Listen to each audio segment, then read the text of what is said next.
Hello everyone and welcome to my channel. For more than 2000 years, the mystery of Atlantis has fascinated historians, explorers, archaeologists, geologists, and ordinary people all around the world. In this video, we will explore Plato's original account, the possible explanations, the archaeological evidence, the geological discoveries, and the modern debate surrounding one of the history's greatest mysteries. Before we begin, I'd like to mention one thing. English is not my first language, so for consistency and clarity, I have used an AI-generated voice for narration. Everything else, from the research, writing, visuals, editing, and the production is done by me. So let's explore the mystery of Atlantis.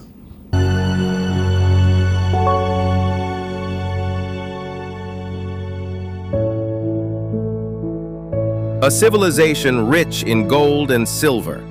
A naval empire so powerful it challenged the greatest powers of the ancient world. And then, according to one of history's greatest philosophers, it vanished in a single day and night. No ruins, no survivors, no certainty it ever truly existed. For more than 2,000 years, one question has refused to disappear. Was Atlantis real? The story comes from two dialogues written by the Greek philosopher Plato around 360 BC, Timaeus and Critias. Unlike many ancient works that survive only in fragments, these dialogues have been preserved and copied for more than 2,000 years, and they contain the only detailed account of Atlantis that has survived to our own time. And according to Plato, this was no myth. It was history. But if Atlantis was history, where did that history come from? Plato was writing in Athens around 360 BC, yet he did not claim to have discovered Atlantis himself. Instead, he presented the story as something far older, an account passed down across centuries, preserved through generations. In Timaeus, Plato says, "This tale, though strange, is true." According to his account, the story began with Solon, the great Athenian lawgiver. During his travels, Solon journeyed to Egypt and visited the ancient city of Sais, where he spoke with priests whose records, Plato claimed, stretched back thousands of years. I journeyed to Egypt and spoke with the priests of Sais. O Solon, Solon, you Greeks are always children. You remember only the last flood, but before that there were many. The priest claimed that Greece had repeatedly lost its memory through floods, fires, and other catastrophes. Civilizations rose and fell. Records vanished. Entire chapters of human history were forgotten. But Egypt, he said, had preserved memories older than memory itself. And within those ancient records lay the tale of Atlantis. Beyond the pillars of Heracles lies a great island, larger than Libya and Asia combined. And with that, the mystery gives us its first real clue. Where was Atlantis? Plato places it beyond the pillars of Heracles, what we now call the Strait of Gibraltar, the narrow gateway between the Mediterranean and the Atlantic Ocean. But there is another detail modern audiences often misunderstand. When Plato says Atlantis was larger than Libya and Asia combined, he was not referring to modern continents. In the ancient Greek world, Asia usually meant Asia Minor, the Anatolian lands of modern-day Turkey, and Libya referred broadly to the northern regions of Africa west of Egypt.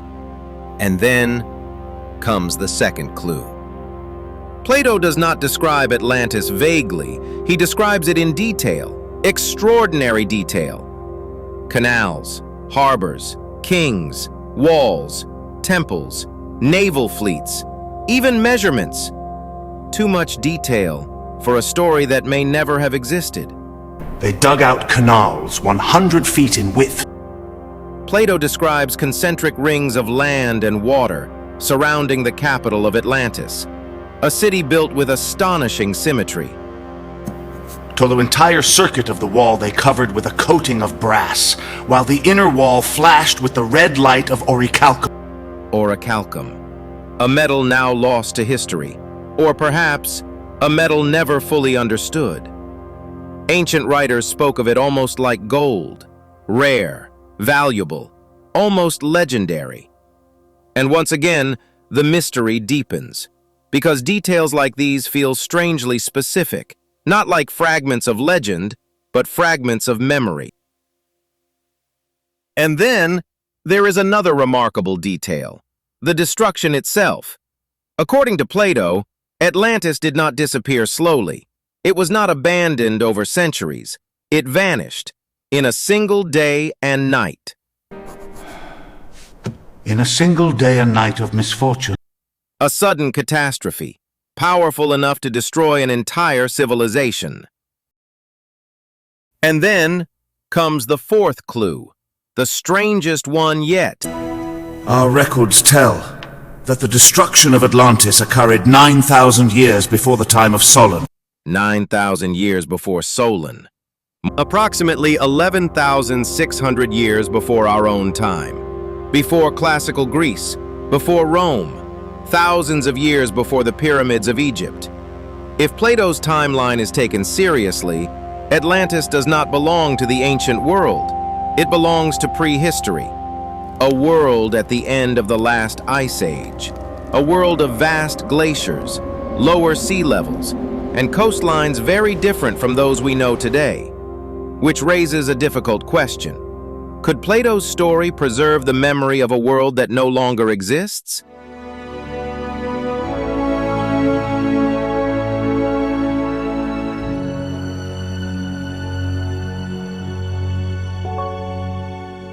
Perhaps that possibility explains something else. Why, after more than 2,000 years, the search for Atlantis never truly ended? Because if there is even the slightest possibility that Plato preserved a memory from a vanished world, then Atlantis is no longer just a legend.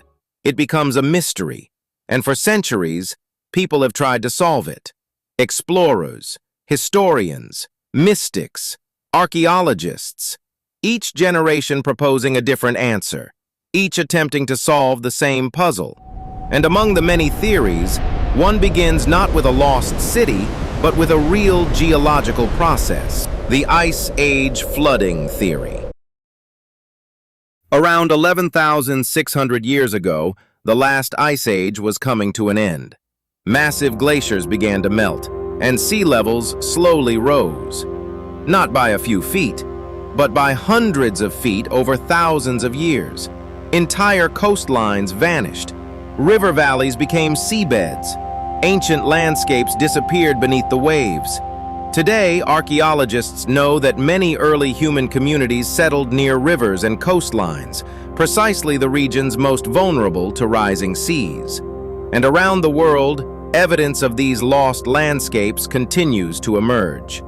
Submerged forests, drowned river systems, ancient shorelines now hidden beneath the ocean. For some researchers, this raises an intriguing possibility. Atlantis was not a magical kingdom, not a civilization of myth and fantasy, but a real coastal culture, lost during the great flooding that followed the Ice Age. Just as entire landscapes such as Doggerland vanished beneath the sea, perhaps memories of another lost world survived in Plato's story. And advanced may not mean advanced by modern standards. It may simply mean advanced for its time. A powerful maritime society, skilled sailors, builders, traders, a civilization that stood above its contemporaries before being overtaken by a changing world. For the first time, Plato's timeline no longer seems entirely impossible. The idea no longer belongs entirely to myth. It enters the realm of possibility. But there is a problem. No city has been found, no inscription, no undisputed ruins, no evidence that can be confidently identified as Atlantis itself. Only clues, possibilities, and a mystery that refuses to disappear, which is why the search continued. And among the many locations proposed over the centuries, one theory would take researchers away from the sea altogether, deep into the Sahara Desert, to a place unlike anything else on Earth, the Richat Structure. In modern-day Mauritania lies an enormous circular formation known as the Richat Structure. Many call it the Eye of the Sahara. From above, it resembles a giant target carved into the earth, concentric rings, circles within circles. And for some researchers, the resemblance was difficult to ignore. Plato described Atlantis as rings surrounding a central island, and from the sky, the Richat structure appears strangely similar. Some suggested that thousands of years ago, this now desert region may have been greener and more habitable. But most geologists believe the Richat structure is entirely natural. Not a lost city, no ruins, only resemblance, patterns, possibility. Over time, theories became more extreme. Lost civilizations, forgotten knowledge, even speculation about non-human origins. But none of these ideas are supported by archaeological evidence. They remain speculation, not history. There is also another way to read the story, a moral one. In Plato's account, Atlantis is not merely a place, it is also a warning. In Critias, the rulers of Atlantis begin as noble, wise, disciplined, prosperous. But over time, wealth grows, power grows, and restraint begins to fade. The Atlanteans expand their empire across islands, across seas, until, according to Plato, they challenge much of the known world. Only one power is said to resist them, Athens. And then comes the catastrophe, war, flood, destruction, and Atlantis disappears. For many scholars, this is the key to the entire story. Atlantis was never meant to be found, because Atlantis was never a place. It was a moral lesson, a warning about power, wealth, and decline. And yet, another question refuses to disappear. If Plato intended only a moral lesson, why does he work so hard to convince us it was true? Why describe its location, its kings, its harbors, its canals, its measurements, its strange metal orichalcum, its wars, its chronology? Why repeatedly present the story as an ancient tradition preserved in Egyptian records? Plato himself says, "This tale, though strange, is true." Of course, that does not prove Atlantis existed. Ancient authors sometimes presented stories as history, and philosophers often taught through narrative. But it leaves us with a mystery, not of Atlantis itself, but of Plato's intention.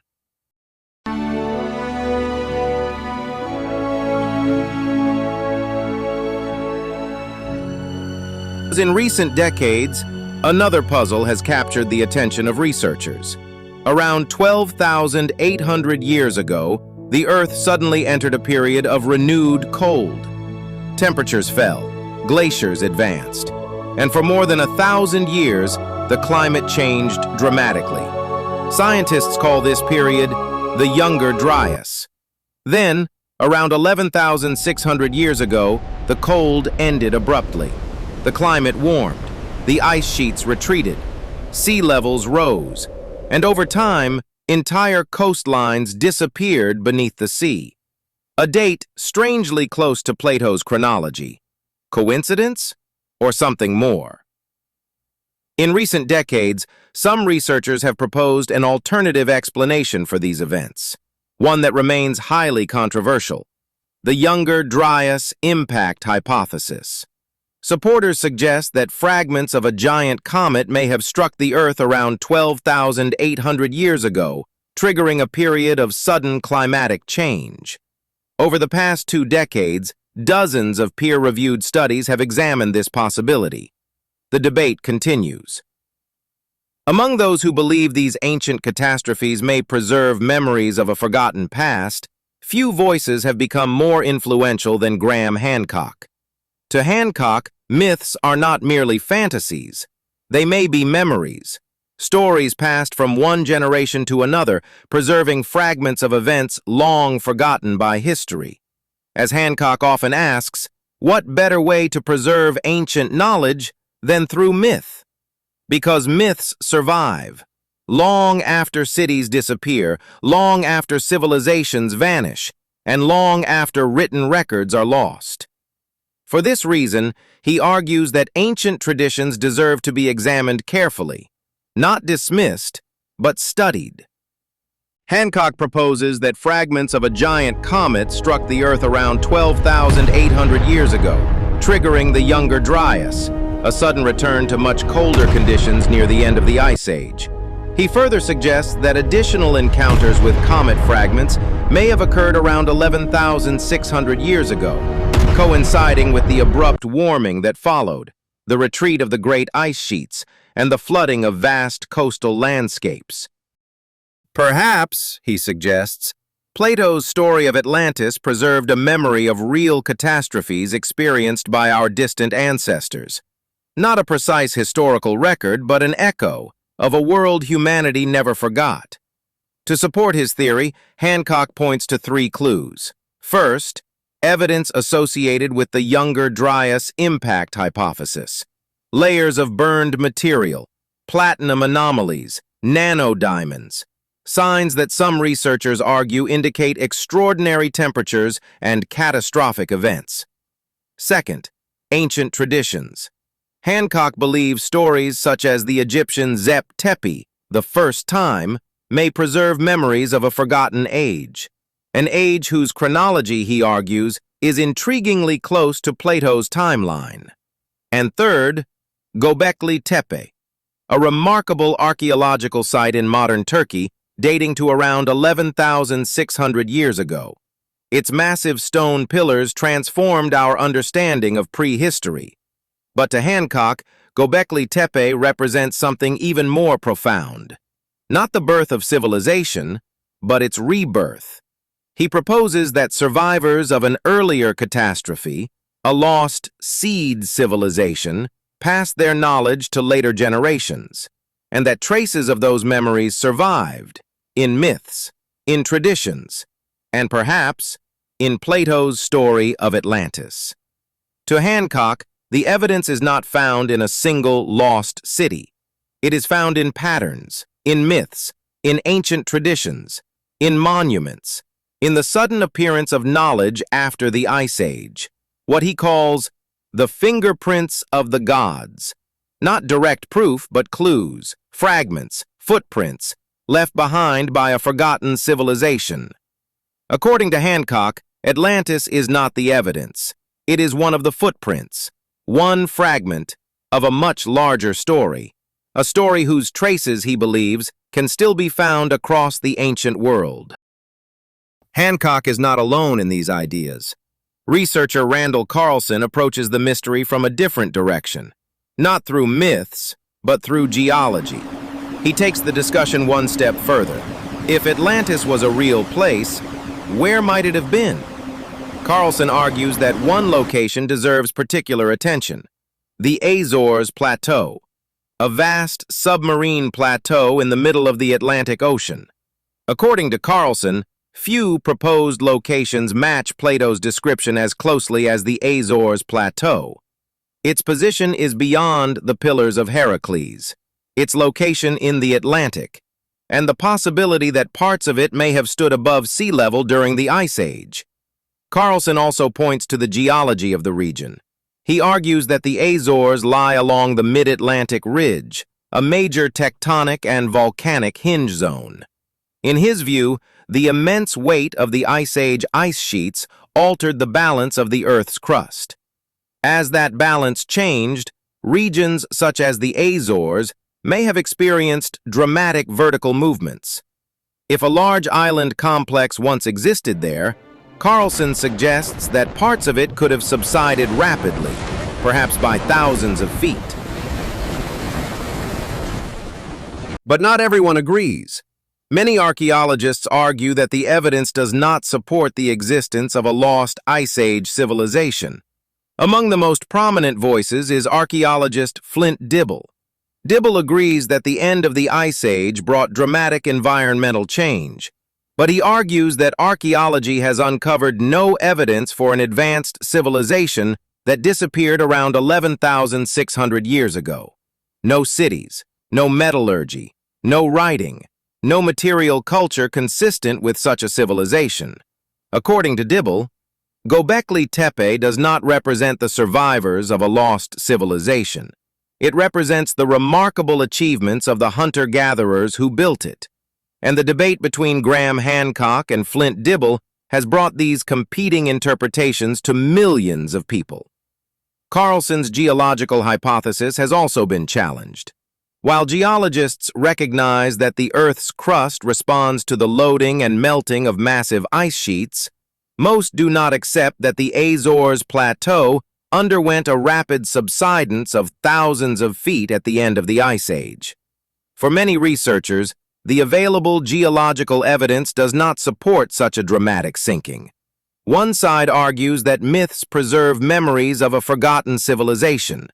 The other argues that extraordinary claims require extraordinary evidence. The question remains, which interpretation best fits the evidence? So, whether Atlantis was a history, a memory, a myth, or just a story, I would like to hear your thoughts about that. And if you like this video, please consider subscribing. Your help means a lot to us. Thank you for watching.